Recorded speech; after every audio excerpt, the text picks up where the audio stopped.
Estoy aquí, sentada sola en esta mesa del restaurante. La silla de enfrente todavía tiene la servilleta arrugada donde estuvo Silvia. El plato de Ricardo aún tiene restos de comida que dejó a medias, como si hubiera perdido el apetito de repente. Pero ellos ya se fueron. Me dejaron aquí, con las miradas curiosas de los otros comensales que presenciaron todo. Algunas personas fingen leer sus menús, pero sé que me observan de reojo. Sé que escucharon cada palabra cruel que salió de la boca de mi hija. Sé que vieron cómo me humilló delante de extraños, cómo me hizo sentir pequeña, insignificante, como si fuera una carga de la que no puede deshacerse. Elena, la mesera, se acerca tímidamente. Es una chica joven, tal vez de la edad que tenía Silvia cuando todavía me abrazaba al llegar a casa. Me pregunta si necesito algo más, si quiero que le traiga la cuenta. Su voz es suave, comprensiva. Probablemente tiene una madre a la que respeta, a la que jamás se le ocurriría tratar de la forma en que me trató Silvia esta noche. Le sonrío y le digo que no, que ya terminé.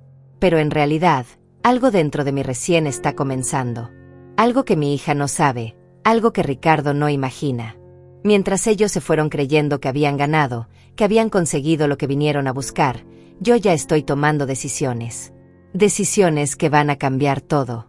Hace 4 horas, cuando me arreglé para venir aquí, pensé que sería una noche especial. Silvia me había llamado después de 3 semanas de silencio total. 3 semanas en las que no supe nada de mi nieta, en las que no recibí ni una llamada, ni un mensaje. Su voz sonaba diferente cuando me telefoneó ayer por la mañana, casi dulce, como cuando era pequeña y quería algo especial.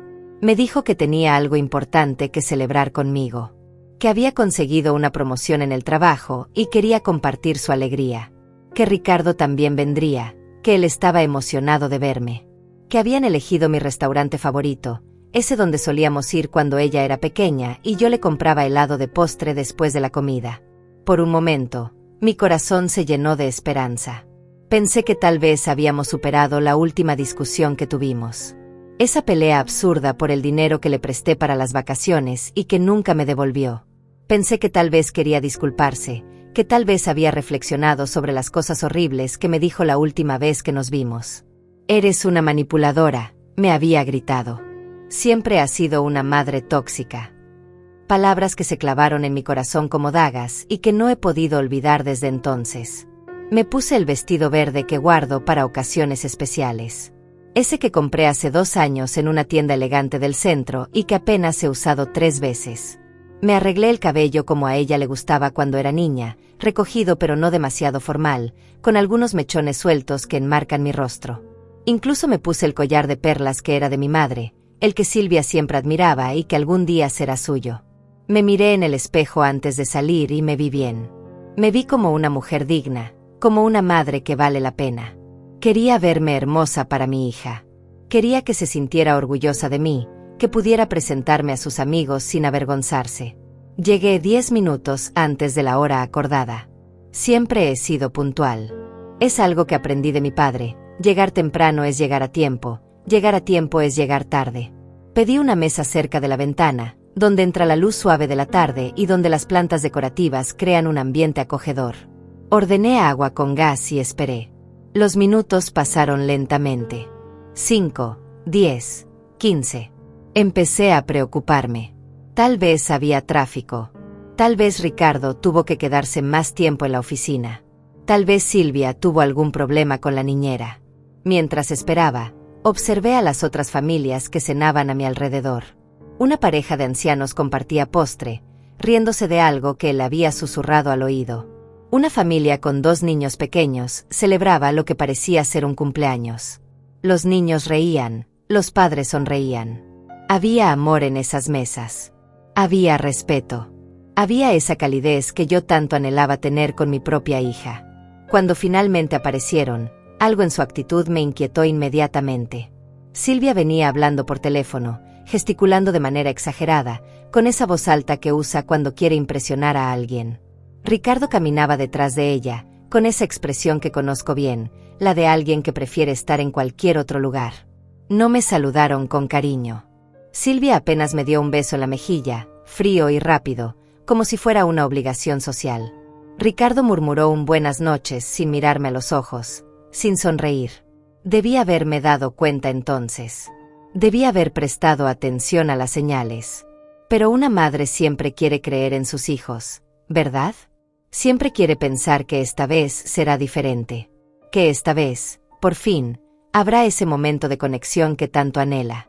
Que esta vez su hija la verá como lo que realmente es, una mujer que la ama más que a su propia vida. Pedimos la comida en un silencio incómodo que se extendía como una sombra espesa entre nosotros tres.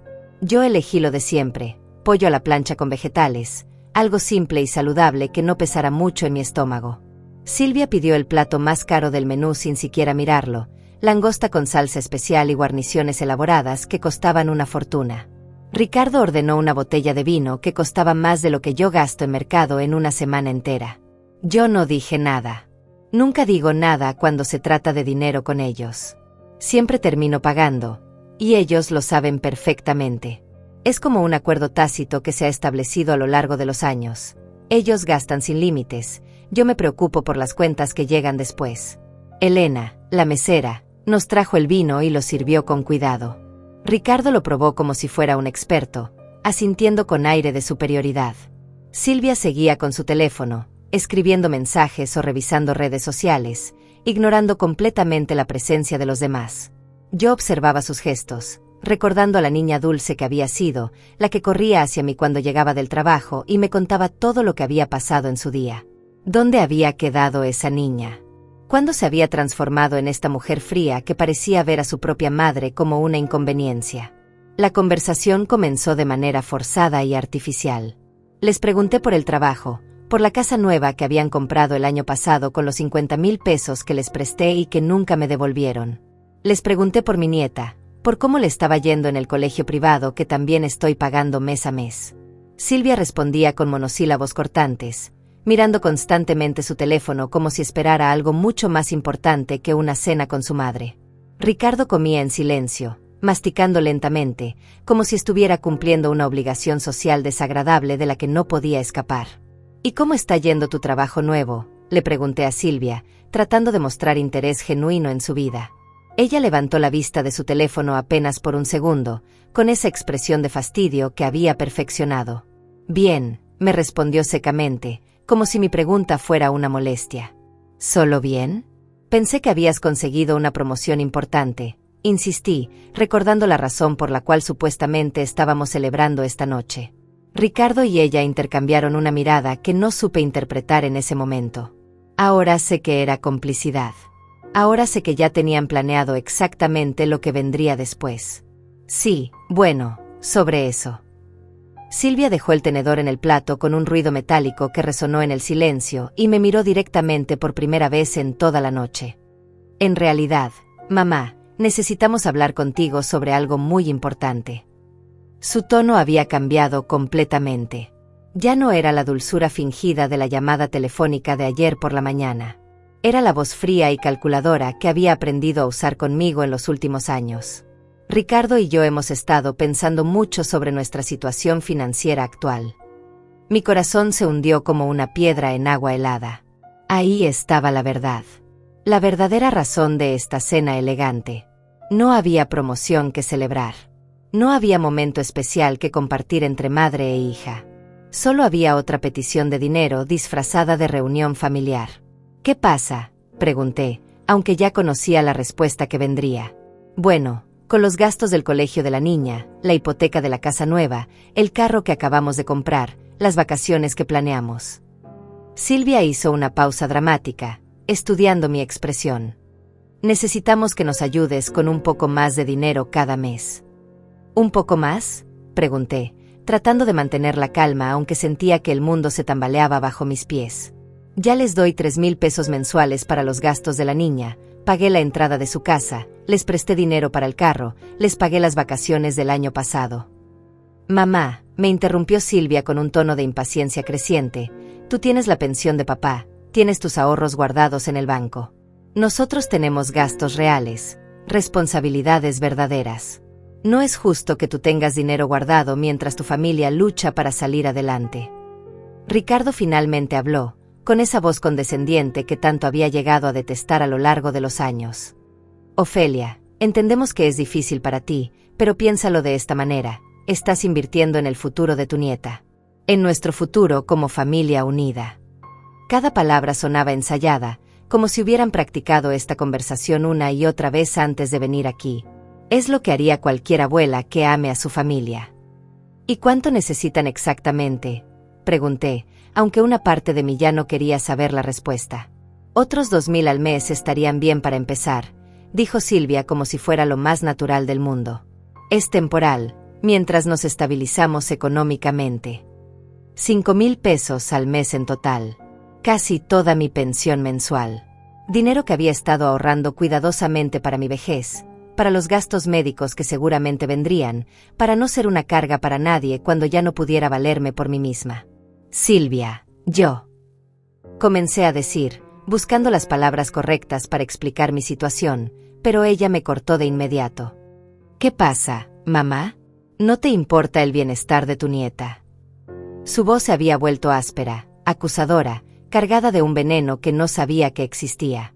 ¿Prefieres guardar tu dinero en el banco antes que ayudar a tu propia familia? Las personas de las mesas cercanas comenzaron a mirarnos con curiosidad. Yo sentí que mis mejillas se enrojecían de la vergüenza más profunda. No es eso, hija. Es que ya les ayudo mucho y mi pensión. Nos ayudas mucho. Silvia alzó la voz lo suficiente para que media sala se volteara a vernos. ¿3.000 pesos al mes te parece mucho dinero?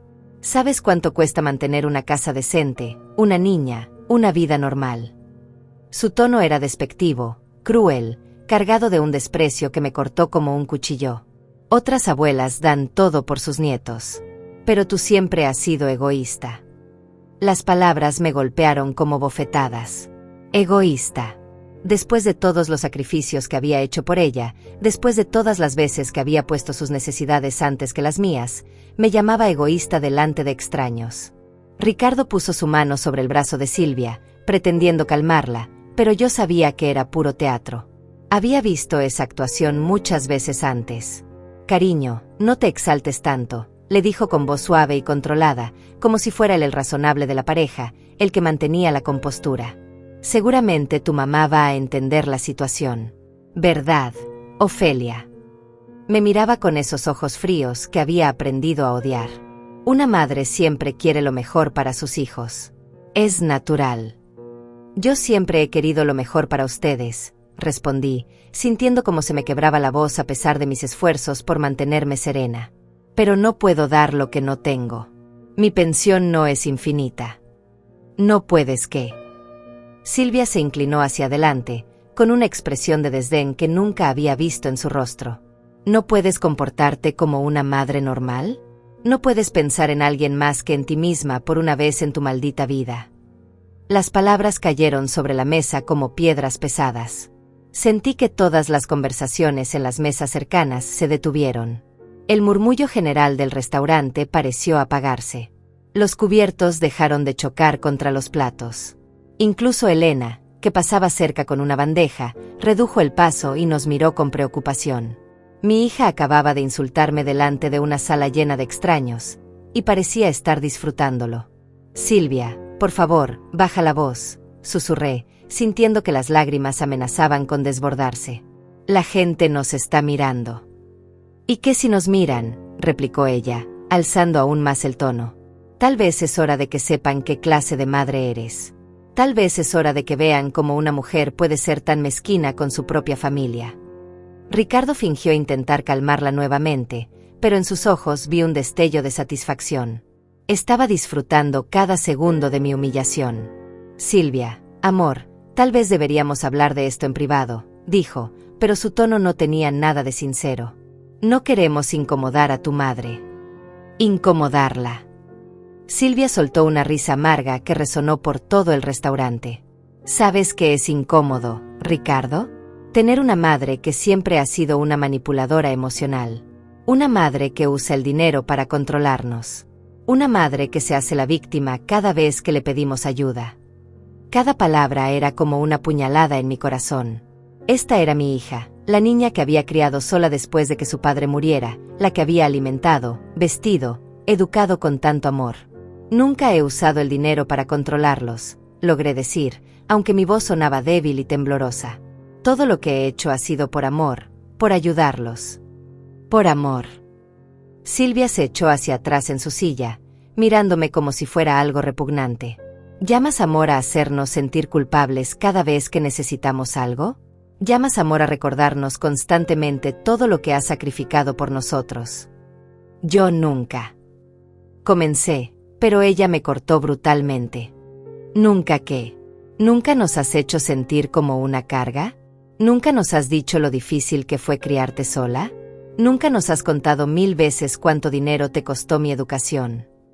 Su voz se había vuelto venenosa, cargada de un rencor que no sabía que existía. Eres una madre tóxica, mamá. Siempre lo has sido. Las palabras madre tóxica resonaron en mis oídos como campanas de funeral. Miré alrededor y vi que varias personas habían dejado de fingir que no estaban escuchando. Nos miraban abiertamente, algunas con curiosidad, otras con lástima. Una señora mayor en la mesa de al lado me miraba con compasión, como si quisiera acercarse a consolarme. Un hombre joven grababa discretamente con su teléfono. Mi humillación se estaba convirtiendo en entretenimiento público. Silvia, basta ya, susurré, sintiendo que me desmoronaba por dentro. Por favor, no hagas esto aquí. ¿Hacer qué? Decir la verdad por una vez. Se puso de pie abruptamente, haciendo que su silla chirriara contra el suelo. ¿Sabes qué es lo más patético de todo esto? Que ni siquiera te das cuenta de lo egoísta que eres. Vives en tu mundo de autocompasión, sintiéndote como la madre sacrificada, cuando en realidad eres solo una vieja amargada que no soporta ver a otros felices. El silencio que siguió fue ensordecedor. Sentí que todo el restaurante me miraba, que todos habían escuchado cómo mi propia hija me destrozaba con palabras que jamás podría olvidar. Vieja amargada. Las palabras se repetían en mi mente como un eco cruel. Después de 66 años de vida, después de haber criado sola a esta mujer, después de haber sacrificado mis sueños, mi dinero, mi felicidad por ella, me llamaba vieja amargada delante de extraños. Ricardo se levantó también, poniendo su mano en la espalda de Silvia en un gesto de apoyo. Creo que ya dijimos todo lo que teníamos que decir, murmuró, pero sus ojos me miraban con satisfacción. Tal vez sea mejor que nos vayamos. Dale tiempo a Ofelia para que piense en lo que hablamos. Sí, dijo Silvia, tomando su bolso con movimientos bruscos. Piénsalo bien, mamá. Piensa si realmente quieres seguir siendo tan egoísta con tu única familia. Piensa si realmente quieres que tu nieta crezca sabiendo que su abuela prefiere el dinero antes que ella. Se inclinó hacia mí, y por un momento pensé que se iba a disculpar. En cambio, me susurró al oído con una voz fría como el hielo. Y la próxima vez que nos invites a cenar, asegúrate de que tengas algo útil que decirnos. Porque esto ha sido una completa pérdida de tiempo. Se enderezó, me miró una última vez con desprecio y se dirigió hacia la salida. Ricardo la siguió, pero antes de irse se volteó hacia mí. Ah, Ofelia, dijo con una sonrisa falsa, supongo que te quedas con la cuenta. Como siempre. Y se fueron, dejándome ahí sentada, temblando, con las miradas de todo el restaurante clavadas en mí. Elena se acercó inmediatamente, con el rostro lleno de preocupación. Señora, ¿está usted bien? ¿Necesita algo? Un vaso de agua. Su amabilidad me hizo sentir aún más vulnerable. Asentí débilmente y ella corrió a traerme agua. Cuando regresó, se agachó junto a mi silla y me habló en voz baja. No se preocupe por lo que piense la gente. Algunas personas pueden ser muy crueles, incluso con su propia familia. Sus palabras me tocaron profundamente. Esta joven extraña me mostraba más compasión que mi propia hija. Gracias, logré susurrar. ¿Podría traerme la cuenta, por favor? Elena asintió y se alejó discretamente. Mientras esperaba, me quedé allí sentada, procesando lo que acababa de suceder. Mi hija me había humillado públicamente, me había llamado egoísta, manipuladora, tóxica, vieja amargada. Y después se había ido, esperando que yo pagara la cuenta de su crueldad. Pero mientras estaba ahí sentada, algo comenzó a cambiar dentro de mí. Una extraña calma empezó a invadir mi pecho. Una claridad fría y cristalina que no había sentido en años. Por primera vez en mucho tiempo, veía a Silvia y a Ricardo exactamente como eran, dos parásitos que habían estado alimentándose de mi amor incondicional y mi dinero durante años. Dos personas que no me respetaban, que no me valoraban, que me veían solo como una fuente de recursos. Elena regresó con la cuenta. Como había predicho Ricardo, era considerable. La langosta cara de Silvia, la carne premium de Ricardo, el vino costoso, los postres que habían ordenado antes de comenzar su ataque. Saqué mi tarjeta de crédito y pagué sin quejarme. Pero mientras firmaba el recibo, tomé una decisión que cambiaría todo. Ya no más. Ya no más. Esas 3 palabras resonaron en mi mente con una claridad que no había experimentado en años. Mientras firmaba el recibo con manos que ya no temblaban, sentí como si despertara de un sueño largo y doloroso. Un sueño en el que había sido la madre perfecta, la que siempre daba, la que siempre perdonaba, la que siempre ponía las necesidades de otros antes que las suyas. Pero los sueños a veces se convierten en pesadillas, y esta pesadilla acababa de terminar. Elena se acercó nuevamente, con esa gentileza que solo tienen las personas que realmente entienden el dolor. ¿Está segura de que se encuentra bien? ¿Quiere que llame a alguien? Le sonreí con una tranquilidad que me sorprendió a mí misma. No, querida. Estoy perfectamente bien. De hecho, creo que estoy mejor de lo que he estado en mucho tiempo. Me puse de pie, tomé mi bolso y caminé hacia la salida con la cabeza en alto. Mientras salía del restaurante, sentí las miradas de algunas personas siguiéndome. Probablemente se preguntaban cómo me sentía después de semejante humillación pública. Algunos tal vez sentían lástima por mí. Otros quizás pensaban que me lo merecía, que algo habría hecho para provocar la ira de mi hija. Pero ya no me importaba lo que pensaran los extraños. Por primera vez en años, solo me importaba lo que pensaba yo. Caminé lentamente por la calle, sintiendo la brisa nocturna en mi rostro. Las luces de la ciudad parpadeaban a mi alrededor como estrellas terrestres. Pasé frente a un pequeño café que siempre había querido visitar, pero nunca lo había hecho porque Silvia decía que era demasiado pretencioso. Pasé junto a una librería que vendía novelas románticas que me encantaban, pero que Ricardo consideraba literatura basura. Pasé por una tienda de ropa donde siempre admiraba los vestidos en el escaparate, pero nunca compraba nada porque Silvia opinaba que a mi edad ya no debería preocuparme por la moda. Me detuve frente a un banco en una pequeña plaza. Era uno de esos bancos de hierro forjado, pintado de verde, con respaldo alto y brazos curvos. Me senté allí y respiré profundamente. El aire nocturno tenía un olor diferente, más limpio, como si hubiera llovido aunque no había una sola nube en el cielo. Era el olor de la libertad, aunque todavía no sabía que eso era lo que estaba respirando. Saqué mi teléfono del bolso. Tenía 3 mensajes de WhatsApp. El corazón me dio un vuelco por un momento, pensando que tal vez Silvia se había arrepentido, que tal vez quería disculparse. Pero cuando abrí los mensajes, la realidad me golpeó como agua fría. El primer mensaje era de Ricardo. Espero que hayas reflexionado sobre lo que hablamos. 5.000 al mes no es tanto para alguien en tu situación. El segundo era de Silvia. Mamá, sé que te molestaste, pero es hora de que madures y entiendas que tienes responsabilidades con tu familia. El tercero, también de Silvia. La transferencia la puedes hacer mañana mismo. Ya tienes los datos de nuestra cuenta. Leí los mensajes 2 veces, luego 3. No había una sola palabra de disculpa. No había reconocimiento alguno de lo cruel que había sido conmigo. No había siquiera la mínima consideración por mis sentimientos. Solo demandas, órdenes, expectativas. Como si fuera su empleada en lugar de su madre. Como si mi única función en este mundo fuera financiar sus caprichos y aguantar sus abusos en silencio. Borré los mensajes sin responder. Luego hice algo que nunca antes había hecho. Bloqueé sus números. El silencio digital que siguió fue liberador. Por primera vez en años, mi teléfono no era una fuente de ansiedad, sino simplemente un objeto silencioso en mis manos. Me quedé sentada en ese banco durante más de 1 hora, viendo pasar a las personas. Una pareja de jóvenes caminaba tomada de la mano, riéndose por algo que él había susurrado en su oído. Un hombre mayor paseaba a su perro, deteniéndose pacientemente cada vez que el animal quería olfatear algo interesante. Una mujer de mi edad corría suavemente, con auriculares puestos y una sonrisa en el rostro. Todos parecían tener un propósito, una dirección, una razón para estar donde estaban.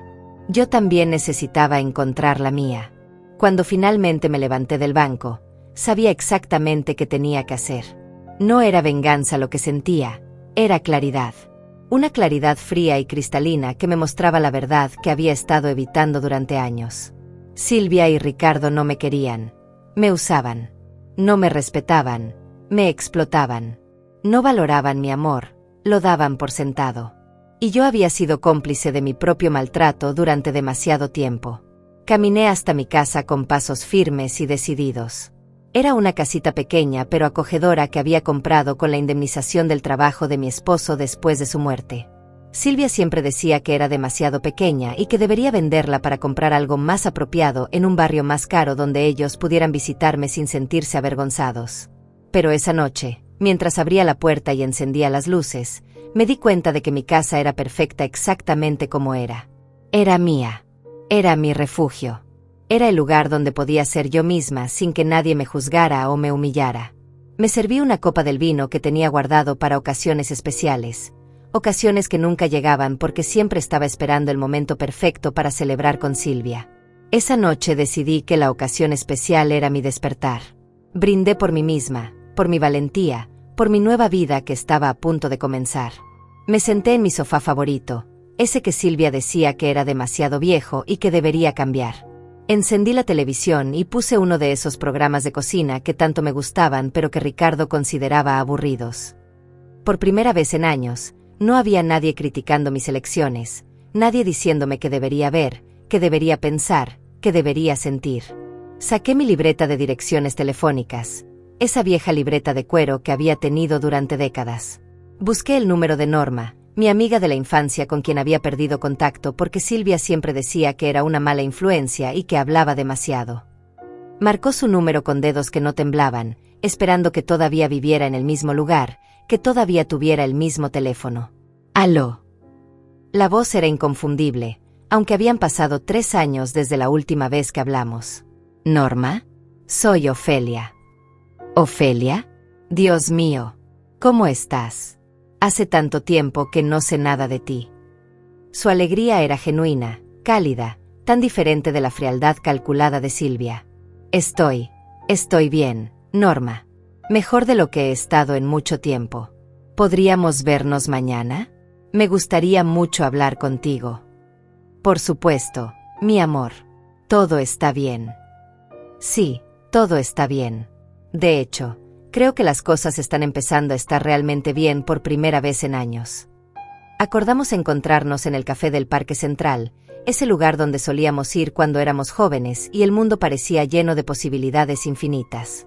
Después de colgar, me senté en silencio por un momento, saboreando la sensación de haber tomado control de mi vida. Mañana hablaría con Norma. Mañana empezaría a reconectar con las personas que realmente me importaban y que yo les importaba a ellas. Pero esta noche tenía otras tareas que realizar. Me dirigí a mi pequeño escritorio y saqué mi chequera, mis estados de cuenta bancarios, y todos los documentos relacionados con los pagos que había estado haciendo religiosamente cada mes. Era hora de cancelar todo. No con ira, no con deseo de venganza, sino con la tranquilidad serena de alguien que finalmente había despertado de un sueño largo y agotador. La primera llamada fue al colegio privado de mi nieta. Buenos días. Habla Ofelia. Necesito cancelar los pagos mensuales que he estado haciendo para la colegiatura de mi nieta. La voz al otro lado del teléfono era profesional pero confundida. ¿Está segura, señora? Ha hablado con los padres de la niña. Estoy completamente segura. A partir de este mes, los padres serán responsables de todos los pagos. Entendido. Necesitaremos que venga en persona mañana para firmar algunos documentos. La segunda llamada fue a mi banco. Necesito cancelar una transferencia automática mensual. Le di todos los detalles al empleado. 3,000 pesos que habían salido de mi cuenta cada mes durante los últimos 2 años, religiosamente, sin falta.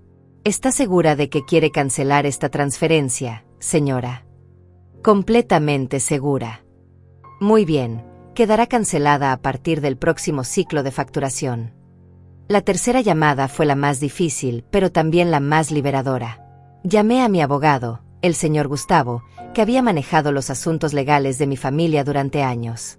Gustavo, necesito hacer algunos cambios importantes en mi testamento. Gustavo, necesito hacer algunos cambios importantes en mi testamento.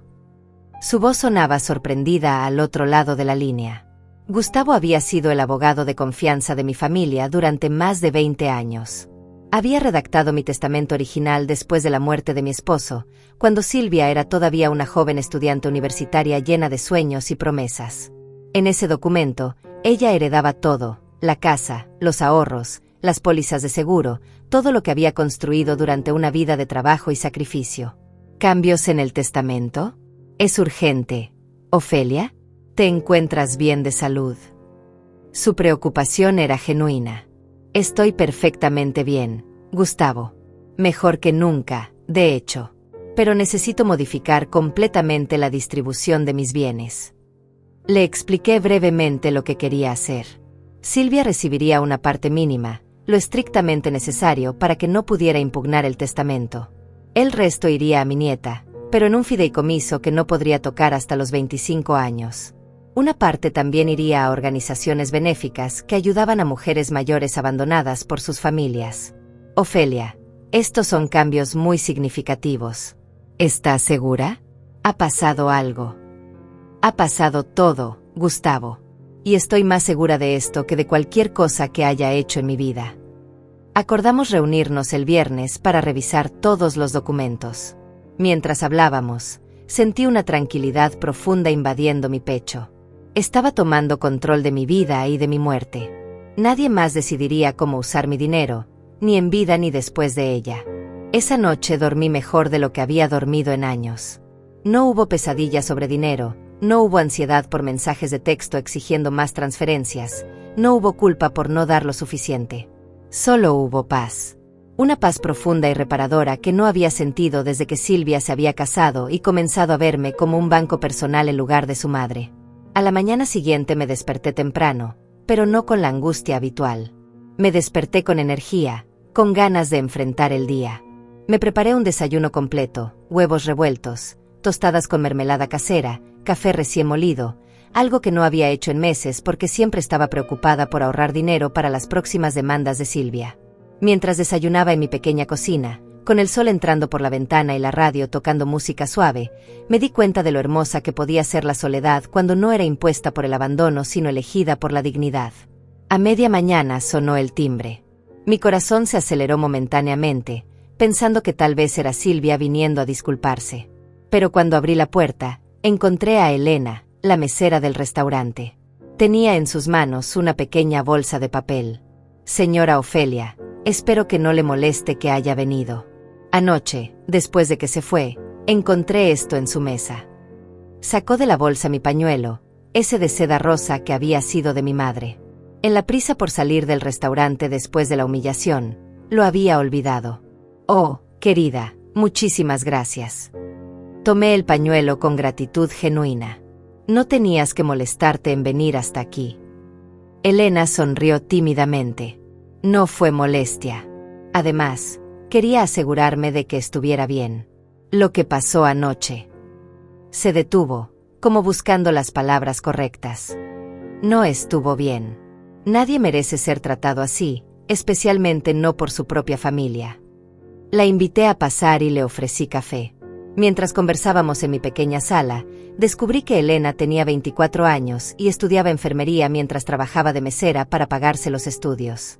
Vivía sola porque sus padres habían muerto en un accidente cuando ella tenía 18 años. No tenía hermanos, no tenía familia extendida que la apoyara. Y sin embargo, irradiaba una calidez y una bondad que mi propia hija, criada con amor y privilegios, nunca había mostrado. ¿Sabes qué es lo más triste?, le dije mientras servía más café. Que yo tenía una hija, y ella me trataba como a una extraña. Tú, que no me conoces de nada, me muestras más consideración en 5 minutos que ella en 5 años. Elena me tomó la mano con suavidad. Señora Ofelia, a veces la familia que elegimos es más fuerte que la familia que nos toca por sangre. Sus palabras resonaron en mi corazón como campanas de verdad. Después de que Elena se fue, me quedé pensando en lo que había dicho. Familia elegida. Durante 66 años había creído que la familia era algo inmutable, algo que tenías que soportar sin importar cómo te tratara. Pero tal vez Elena tenía razón. Tal vez era hora de elegir mi propia familia. A la 1 en punto llegué al café del parque para encontrarme con Norma. La vi inmediatamente, sentada en una mesa cerca de la ventana, con su cabello gris peinado en un elegante chongo y esa sonrisa cálida que recordaba de nuestra juventud. Cuando me vio, se levantó y me abrazó con una fuerza que casi me hizo llorar. Ofelia, mi querida amiga, has estado muy perdida estos últimos años. Nos sentamos y pedimos café con pasteles. Norma me contó sobre su vida, sus nietos que la visitaban cada fin de semana, su club de lectura, sus clases de yoga para adultos mayores, sus viajes cortos a pueblos cercanos con un grupo de amigas. Su vida sonaba llena, satisfactoria, rica en experiencias y relaciones significativas. ¿Y tú qué tal?, me preguntó. ¿Cómo está Silvia? Hace tiempo que no la veo. Le conté todo. Desde los años de manipulación financiera hasta la humillación de anoche en el restaurante. Norma me escuchó sin interrumpir, asintiendo de vez en cuando, con expresiones que iban desde la comprensión hasta la indignación. Cuando terminé, se quedó en silencio por un momento largo. Ofelia, dijo finalmente, ¿te das cuenta de que has estado viviendo como prisionera en tu propia vida? ¿Prisionera? Sí, mi amor. Prisionera del chantaje emocional, de la culpa, del miedo a perder a tu hija. Pero ¿sabes qué? Ya la perdiste hace tiempo. La Silvia que criaste, la niña dulce que conocí, esa desapareció y fue reemplazada por una mujer que solo te ve como un recurso a explotar. Sus palabras eran duras pero necesarias. Y lo más triste es que has estado tan ocupada tratando de complacer a una hija que ya no existe, que te has olvidado de vivir tu propia vida. Pero es mi hija, Norma. Es lo único que me queda de mi matrimonio, de mi familia. No, Ofelia, tú eres lo que te queda. Tú eres tu propia familia más importante.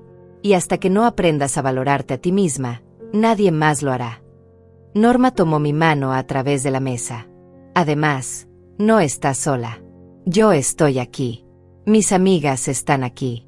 Hay toda una comunidad de mujeres maravillosas que estarían encantadas de conocerte, de incluirte en sus vidas. Me habló de su grupo de amigas, Yolanda, que había empezado un negocio de repostería después de enviudar. Elena, no la mesera, sino otra Elena, que había aprendido a pintar a los 70 años y ahora vendía sus cuadros en ferias locales. Varias otras mujeres que habían reconstruido sus vidas después de divorcios, viudez, o simplemente después de darse cuenta de que merecían algo mejor de lo que tenían. Este sábado tenemos nuestra reunión mensual.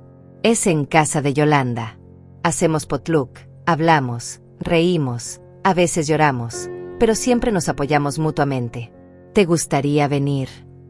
La invitación me llenó de una esperanza que no había sentido en años. ¿De verdad crees que les agradaría conocerme?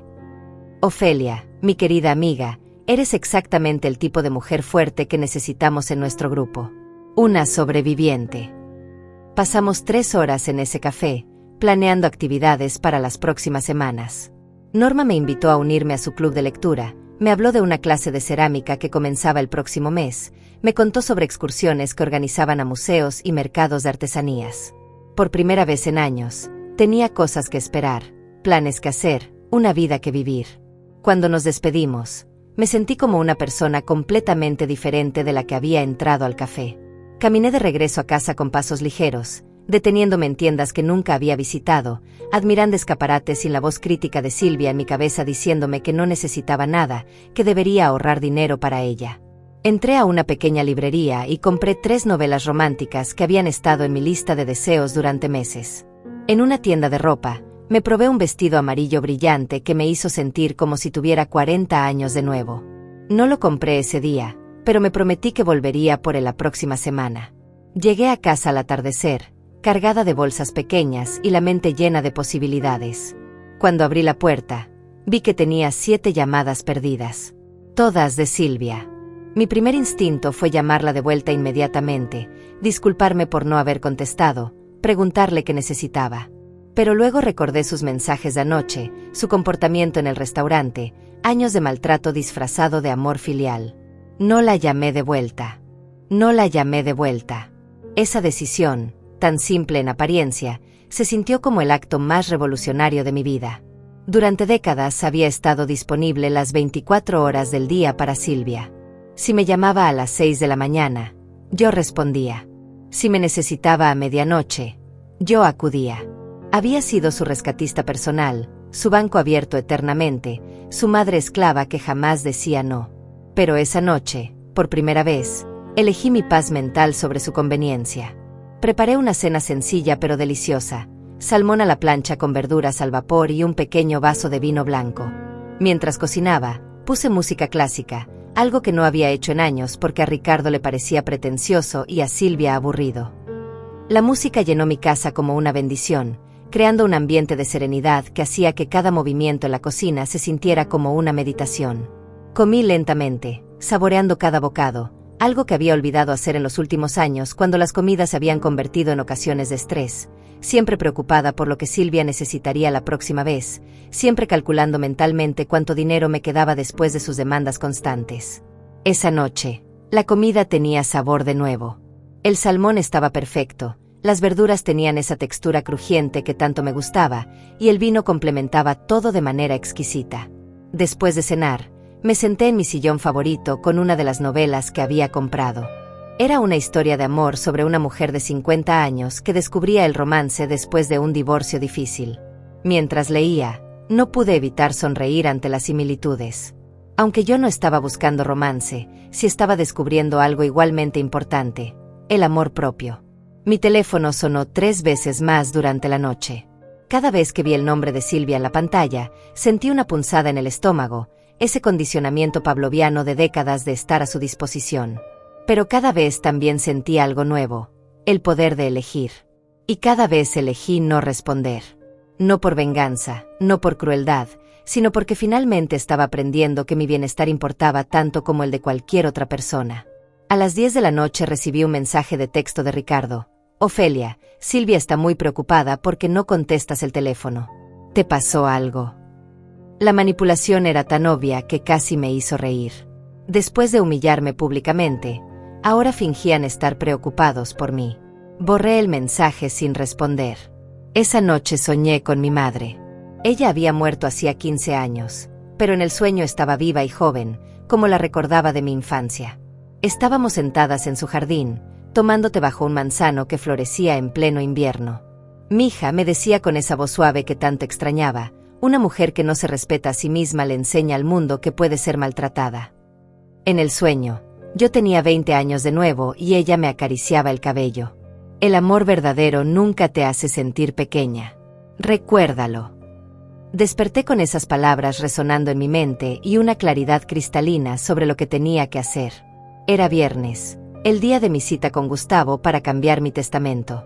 Me vestí con cuidado, eligiendo un traje gris que me hacía sentir profesional y segura. Me arreglé el cabello en un moño elegante y me puse el collar de perlas de mi madre. Cuando me miré en el espejo, vi a una mujer digna, no a una víctima. La oficina de Gustavo estaba en el centro de la ciudad, en un edificio elegante con ventanales grandes que dejaban entrar mucha luz. Él me recibió con su calidez habitual, pero pude ver preocupación genuina en sus ojos. Ofelia, antes de empezar con los documentos, ¿me permites preguntarte si estás completamente segura de estos cambios? Son muy drásticos. Le conté todo. No solo los eventos de esta semana, sino años de manipulación, chantaje emocional y abuso financiero. Gustavo me escuchó sin interrumpir, tomando notas ocasionales, asintiendo con comprensión creciente. Entiendo, dijo finalmente. Lo que describes es un patrón de abuso financiero familiar. Lamentablemente, es más común de lo que la gente piensa, especialmente con adultos mayores. Abuso financiero, repetí. Nunca había pensado en ello en esos términos. Sí, Ofelia. Cuando alguien usa manipulación emocional, chantaje o coerción para obtener acceso a tus recursos financieros, eso constituye abuso financiero. El hecho de que sea tu hija no lo hace menos real o menos dañino. Sus palabras me ayudaron a validar lo que había estado sintiendo, pero no había podido nombrar. Pasamos 2 horas revisando cada aspecto del Nuevo Testamento.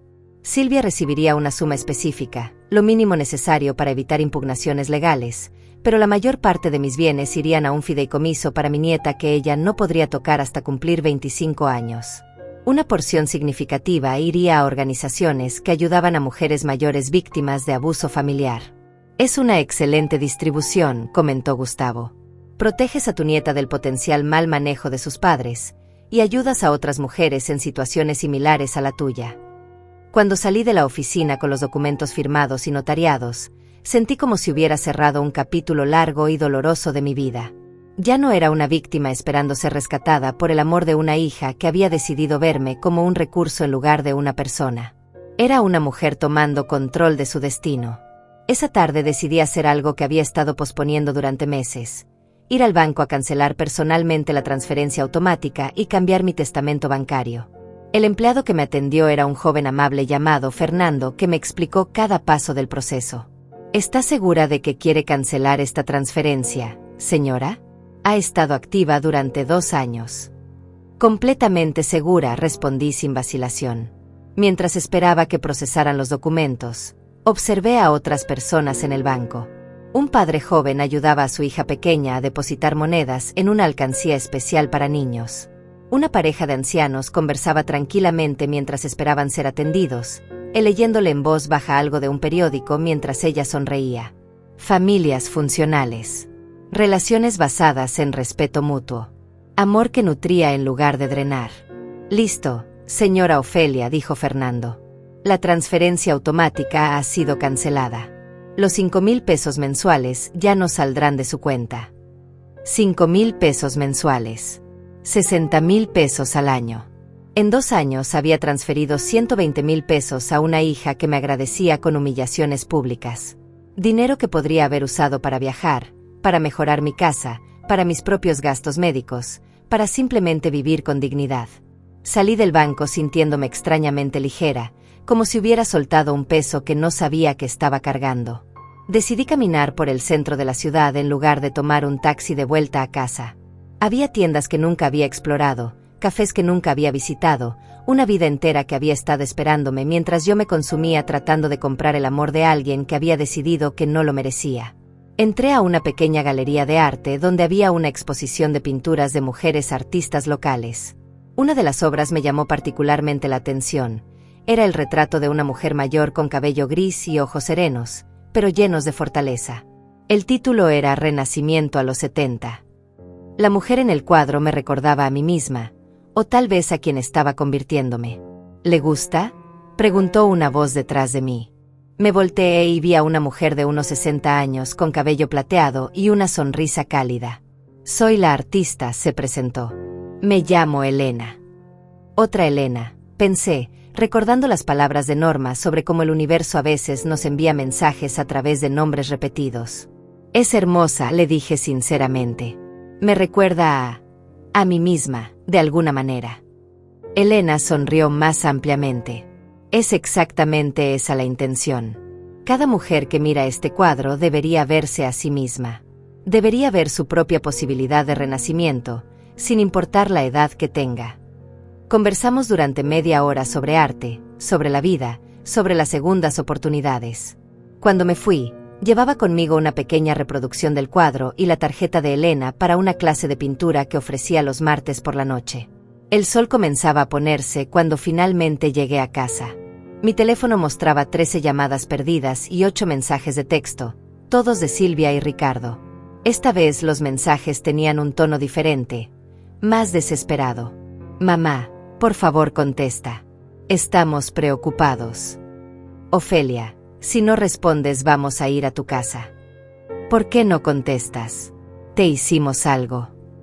La ironía de esa última pregunta casi me hizo reír en voz alta. Pero había un mensaje que me hizo pausar. Era de un número que no reconocía. Abuela, soy tu nieta.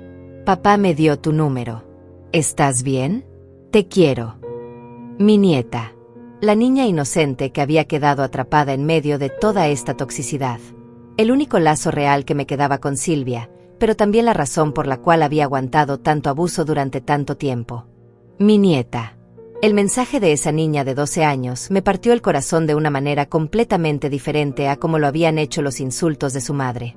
Este dolor no era destructivo, era purificador. Me senté en mi sillón favorito con el teléfono en las manos, leyendo y releyendo esas palabras simples. Te quiero. 3 palabras que Silvia no me había dicho en años, pero que esta niña escribía con la naturalidad de quien realmente siente amor. Le respondí inmediatamente. Estoy perfectamente bien, mi amor. Yo también te quiero mucho. ¿Cómo estás tú? Su respuesta llegó en segundos. Estoy bien, pero mamá y papá están muy raros. Dicen que no contestas el teléfono y están muy nerviosos. ¿Pasó algo malo?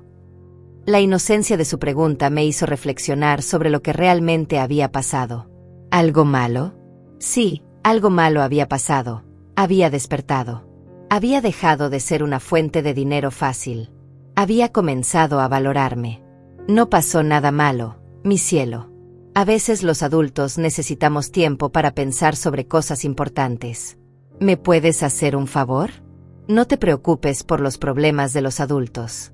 Tú solo concéntrate en ser la niña maravillosa que eres. Ok, abuela. ¿Puedo verte pronto? Por supuesto que sí, mi amor. Muy pronto. Terminé la conversación ahí, no queriendo involucrar a una niña en los conflictos de su madre. Pero su mensaje me había recordado algo importante. En toda esta situación, había una víctima inocente. Mi nieta no tenía culpa de los errores de sus padres. Ella no había elegido nacer en una familia donde el dinero era más importante que las relaciones. El fideicomiso que había establecido la protegería financieramente, pero ¿qué pasaría con su bienestar emocional? ¿Cómo podría mantener una relación con ella sin someterme nuevamente al abuso de Silvia y Ricardo? Esa pregunta me mantuvo despierta esa noche, pero no con ansiedad sino con determinación. Si había aprendido algo en estos últimos días era que siempre había alternativas, siempre había maneras de proteger lo que era importante sin sacrificar la dignidad propia. Encontraría la manera de ser la abuela que mi nieta necesitaba sin volver a ser la víctima que Silvia quería que fuera. El sábado llegó brillante y lleno de promesas. Era el día de la reunión en casa de Yolanda, mi primera incursión en lo que Norma había llamado mi familia elegida. Me levanté temprano y preparé mi contribución al potluck, una lasaña de vegetales que había perfeccionado a lo largo de los años.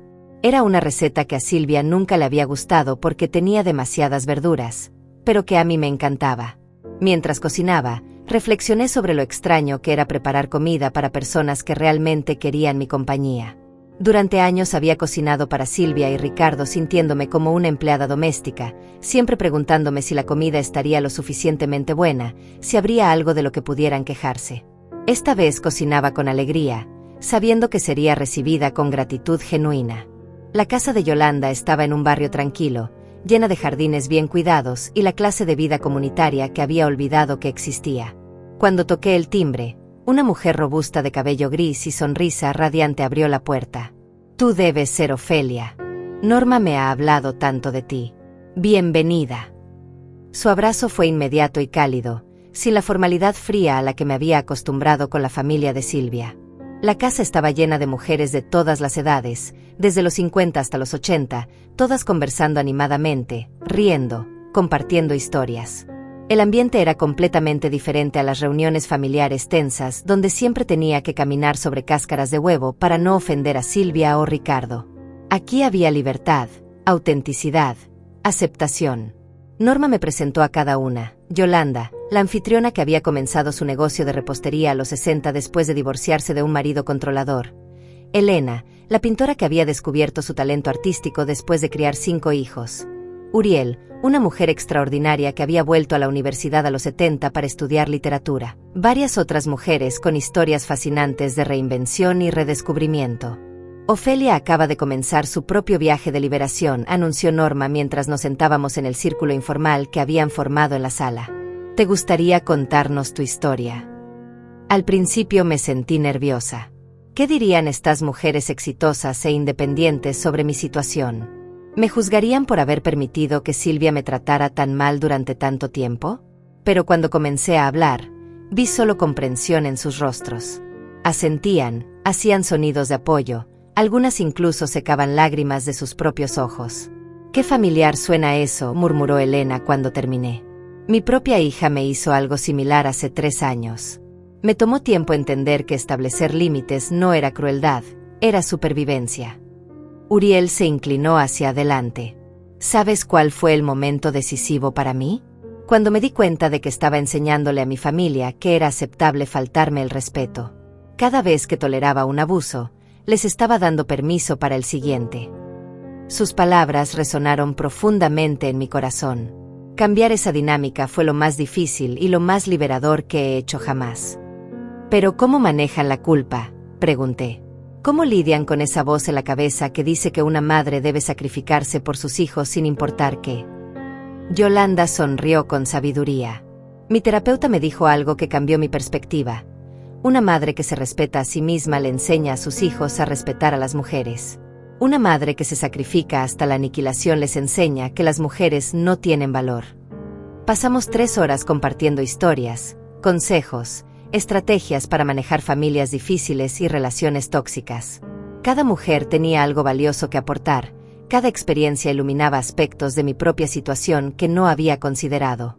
Cuando la reunión terminó, me sentí como si hubiera encontrado no solo amigas, sino hermanas de batalla. Yolanda me llevó aparte antes de que me fuera. Ofelia, quiero que sepas que lo que estás haciendo requiere un coraje extraordinario. Cambiar patrones familiares establecidos durante décadas no es fácil. Pero ya diste el paso más difícil, reconocer que merecías algo mejor. Me dio un abrazo que olía a canela y amor maternal. Y recuerda, ahora tienes una familia que te elige todos los días, no una que te tolera cuando les conviene. Regresé a casa esa tarde sintiéndome completamente transformada.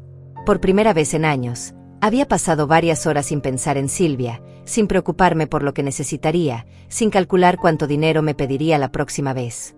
Había sido simplemente Ofelia, una mujer interesante con opiniones propias, experiencias valiosas y mucho que ofrecer al mundo. Esa noche decidí hacer algo que había estado posponiendo, escribir en un diario. Compré una libreta hermosa con tapa de cuero y comencé a documentar mi viaje. No solo los eventos recientes, sino reflexiones sobre años de relaciones disfuncionales, patrones que finalmente estaba viendo con claridad, esperanzas para el futuro que se sentían reales y alcanzables por primera vez en décadas. Querido diario, escribí en la primera página, sintiéndome un poco tonta pero decidida a continuar. Hoy cumplí 66 años de edad y 3 días de nueva vida.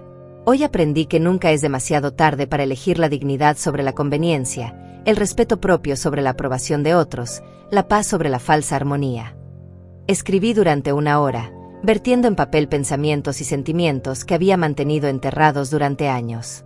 Cuando finalmente cerré la libreta, me sentí vaciada de una manera sanadora, como si hubiera expulsado toxinas emocionales que habían estado envenenando mi sistema durante demasiado tiempo. El domingo amaneció lluvioso, el tipo de día perfecto para quedarse en casa leyendo. Preparé té de manzanilla y me instalé en mi sillón con una de las novelas que había comprado. Pero la tranquilidad duró poco. A las 10 de la mañana escuché el sonido inconfundible de un carro deteniéndose frente a mi casa, seguido de portazos y voces familiares. Silvia y Ricardo habían venido. Mi primer instinto fue el pánico. El condicionamiento de décadas me hizo querer correr a arreglarme, a preparar café, a buscar excusas por no haber contestado sus llamadas. Pero luego recordé las palabras de Uriel: cada vez que toleras un abuso, les das permiso para el siguiente. Respiré profundamente y me quedé exactamente donde estaba, en mi sillón, con mi té y mi libro. Sonó el timbre. 1 vez, 2 veces, 3 veces. Luego escuché la voz de Silvia: «Mamá, sabemos que estás ahí. Abre la puerta». Su tono era demandante, impaciente, como si tuviera derecho a mi tiempo y mi atención sin importar cómo me había tratado. Ricardo se unió. «Ofelia, solo queremos hablar contigo. No seas infantil». Infantil. Después de una vida entera de comportamiento maduro y responsable, me llamaban infantil por finalmente elegir mi bienestar sobre su conveniencia. La ironía era tan absurda que casi sonreí. Me levanté lentamente, caminé hacia la puerta, pero no la abrí. «Puedo escucharlos desde aquí», dije con voz calmada pero firme. «Si tienen algo que decir, pueden decirlo sin entrar a mi casa». «¿Qué significa esto de que no podemos entrar a tu casa?». La voz de Silvia se había vuelto más aguda, más demandante. «¿Desde cuándo tienes que pedir permiso para entrar a la casa de tu propia madre?». Escuché a Ricardo murmurar algo que no pude distinguir, probablemente tratando de calmarla antes de que los vecinos comenzaran a asomarse por las ventanas. Desde ahora, respondí con una tranquilidad que me sorprendió a mí misma. Mi casa es mi espacio privado. Y después de lo que pasó en el restaurante, no estoy dispuesta a permitir que entren aquí a continuar humillándome. Hubo un silencio del otro lado de la puerta. Probablemente no esperaban que yo pusiera límites tan claros. Mamá, estás siendo ridícula, dijo Silvia finalmente. Todos tenemos discusiones familiares. No puedes castigarnos por una pequeña discusión. Una pequeña discusión. Así era como ella veía la humillación pública que me había hecho pasar. Lo que pasó en el restaurante no fue una pequeña discusión, Silvia. Fue crueldad deliberada.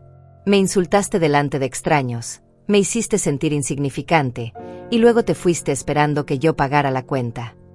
Ok, tal vez me exalté un poco, admitió con una voz que sonaba más molesta que arrepentida. Pero tú también fuiste difícil. No querías ayudarnos cuando claramente puedes hacerlo. Ricardo intervino con esa voz condescendiente que tanto detestaba. Ofelia, seamos razonables. Silvia se disculpa por haberse exaltado. Ahora podemos hablar como adultos civilizados. No, dije firmemente. No voy a abrir esta puerta. Y no voy a pretender que lo que pasó fue normal o aceptable. Escuché a Silvia suspirar con exasperación. Entonces, ¿qué quieres? ¿Una disculpa formal? ¿Quieres que me ponga de rodillas? Su tono era sarcástico, burlón. Incluso su supuesta oferta de disculpa venía envuelta en desprecio. No quiero nada de ustedes, respondí, y por primera vez en mi vida, esas palabras fueron completamente verdaderas. No quiero su dinero, no quiero sus promesas vacías, no quiero su amor condicional. Solo quiero que respeten mi decisión de no verlos.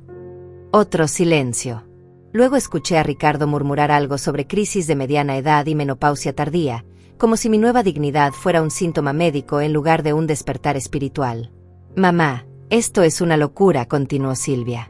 Somos tu familia. No puedes simplemente cancelarnos. La palabra cancelar me hizo reír a pesar de la tensión. No los estoy cancelando, Silvia.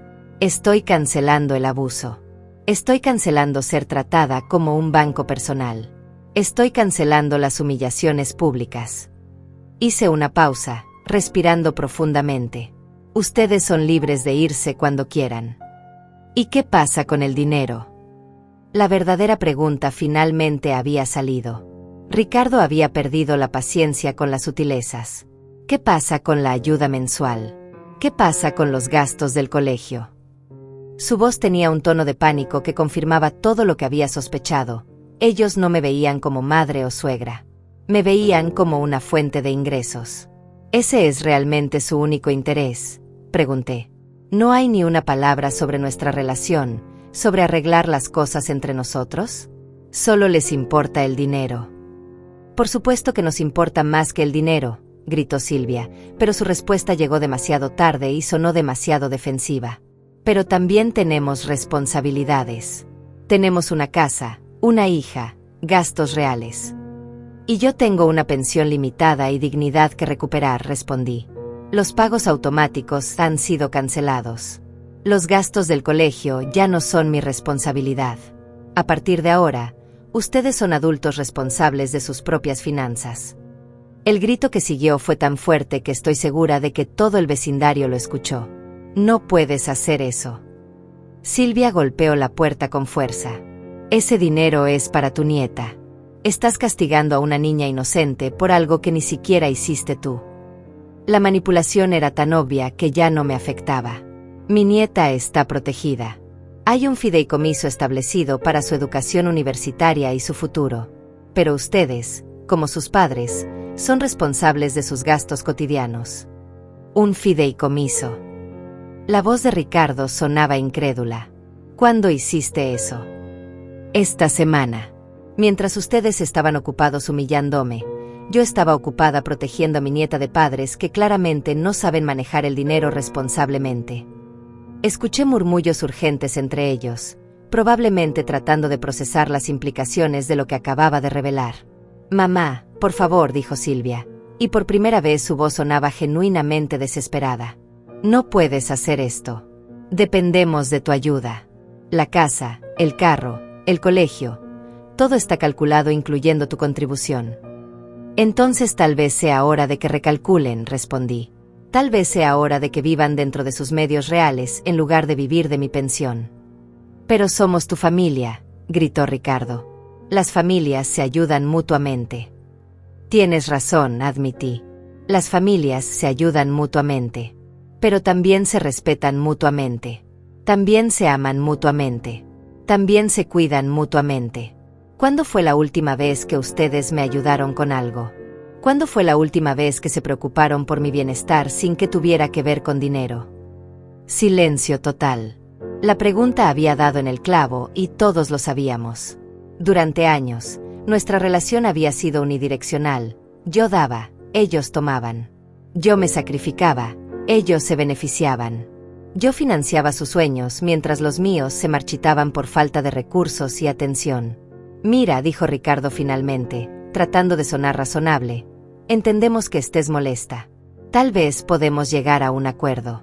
Tal vez la mitad del dinero, y nosotros cubrimos el resto. Como un compromiso familiar. Incluso en su desesperación, seguían regateando. Seguían viendo esto como una negociación comercial en lugar de una crisis relacional. No hay compromiso posible, respondí con una firmeza que me llenó de orgullo. No es una cuestión de dinero. Es una cuestión de respeto. Y ustedes han demostrado claramente que no me respetan. Escuché a Silvia comenzar a llorar, pero eran lágrimas de frustración, no de arrepentimiento.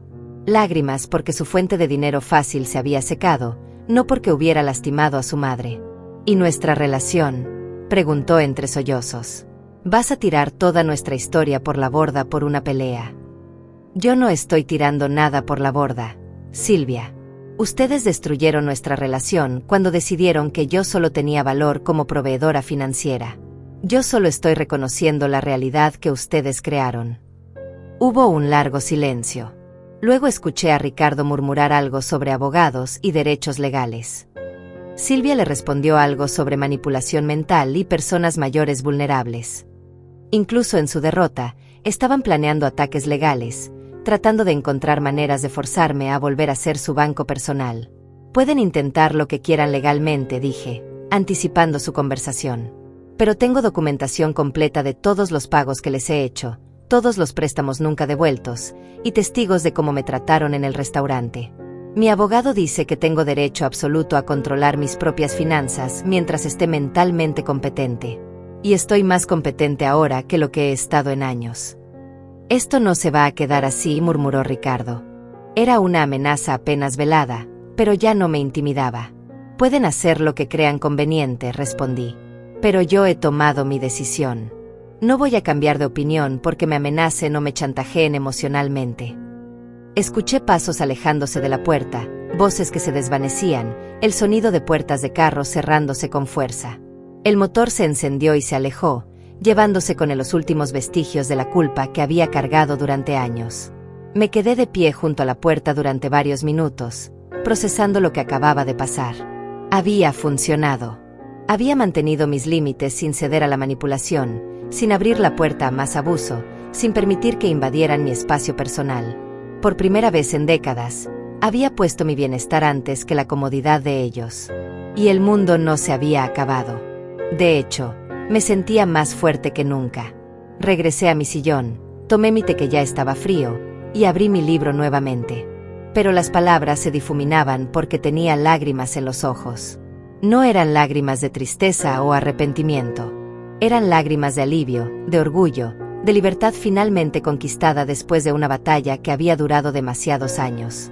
Las semanas que siguieron fueron como despertar de un sueño largo y pesado. Cada mañana me levantaba con una sensación de ligereza que había olvidado que existía. No había mensajes urgentes exigiendo dinero, no había llamadas manipuladoras haciéndome sentir culpable, no había esa ansiedad constante de preguntarme cuándo llegaría la próxima demanda financiera. Por primera vez en años, mis días me pertenecían completamente. Me uní al club de lectura de Norma, donde discutíamos novelas que realmente disfrutaba en lugar de fingir interés en temas que otros consideraban importantes. Comencé las clases de cerámica con Elena, descubriendo que mis manos de 66 años todavía podían crear cosas hermosas.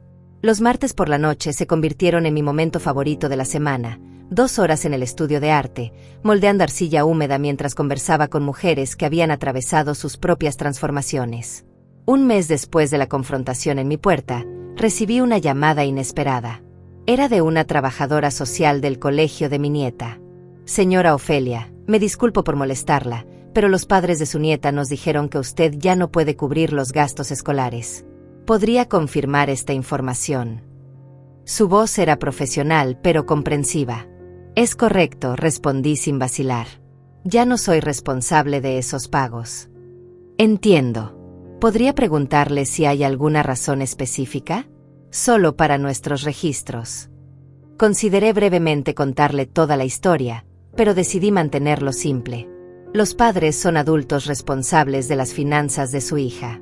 Yo establecí un fideicomiso para su educación universitaria, pero los gastos actuales son responsabilidad de ellos.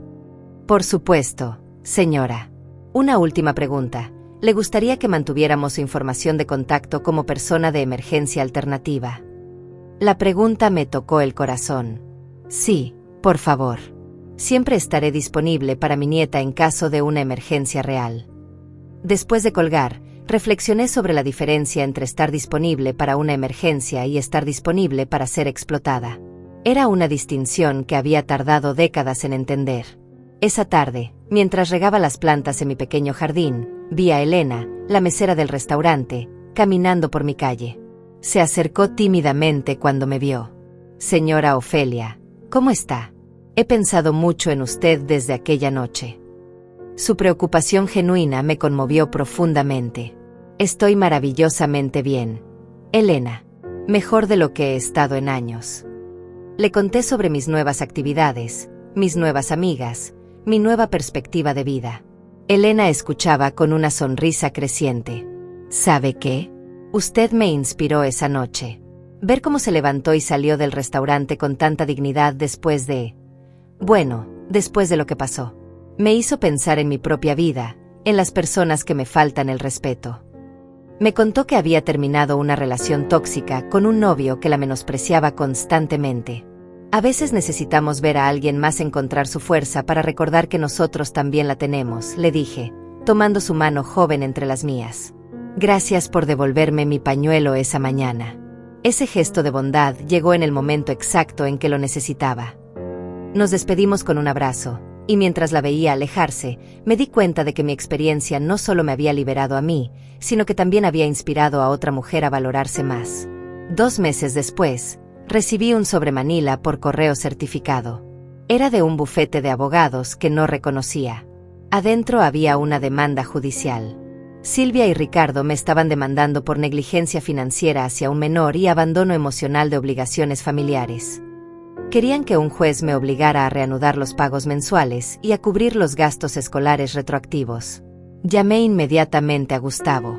Después de revisar los documentos, se echó a reír. Ofelia, esto no tiene ningún fundamento legal. No hay ley que obligue a los abuelos a mantener económicamente a sus nietos cuando los padres están presentes y son capaces de trabajar. Además, el fideicomiso que estableciste demuestra que has pensado en el bienestar de la niña. Esta demanda será desestimada fácilmente.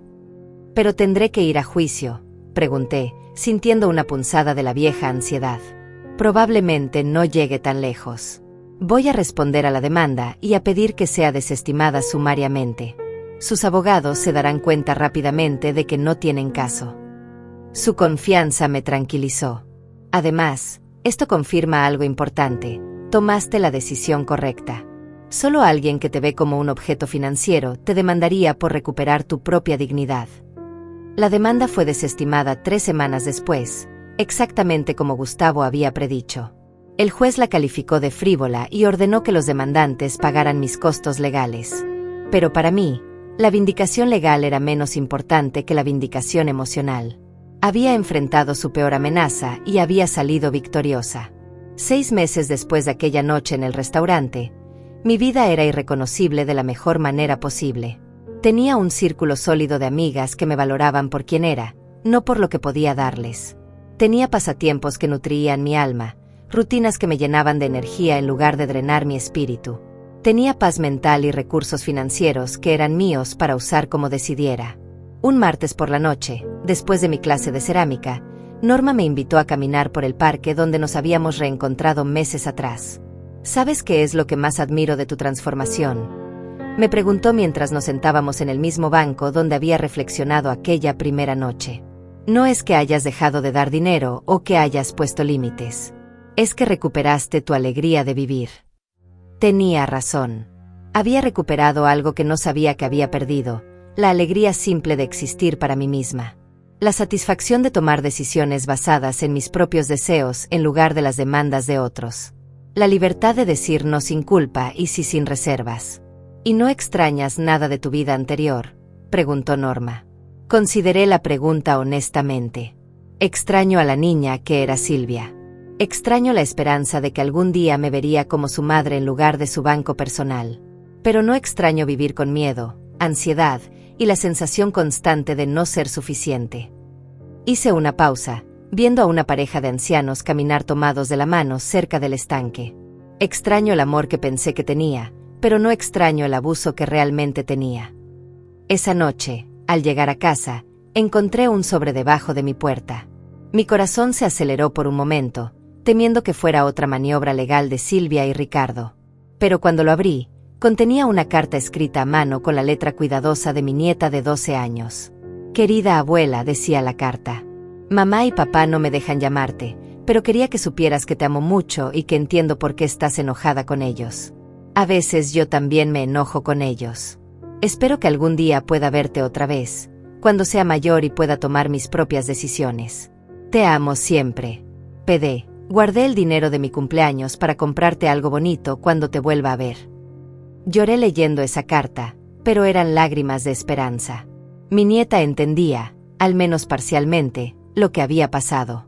Y algún día, cuando fuera mayor, tendríamos la oportunidad de construir una relación genuina, basada en amor mutuo en lugar de obligaciones financieras. Esa misma noche escribí en mi diario: hoy cumplí 200 días de nueva vida. He aprendido que el amor real nunca requiere que sacrifiques tu dignidad. He aprendido que establecer límites no es egoísmo, es autocuidado necesario. He aprendido que una mujer puede reinventarse a cualquier edad si tiene el coraje de elegir su bienestar sobre la aprobación de otros. Cerré el diario y me serví una copa del vino bueno que había estado guardando. Brindé por mí misma, por mi coraje, por las amigas que habían elegido amarme, por la nieta que algún día entendería completamente por qué su abuela eligió respetarse a sí misma.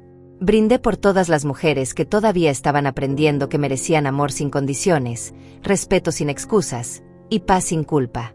Me senté en mi terraza, viendo las estrellas aparecer una por una en el cielo nocturno. La brisa era suave y llevaba el aroma de las flores de mi jardín. Todo era silencioso, tranquilo, perfecto. No esperaba llamadas urgentes, no temía demandas inesperadas, no calculaba mentalmente cuánto dinero me quedaría después de la próxima petición.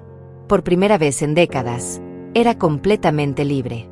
Y esa libertad no había llegado a través de la venganza o la crueldad, sino a través de la dignidad silenciosa y el autorrespeto inquebrantable. Había cancelado todo lo que me lastimaba, no con ira sino con amor propio. Y en ese silencio sereno, había encontrado algo que valía más que cualquier relación forzada. Me había encontrado a mí misma. Compré mi propia torta al día siguiente. Me serví entera.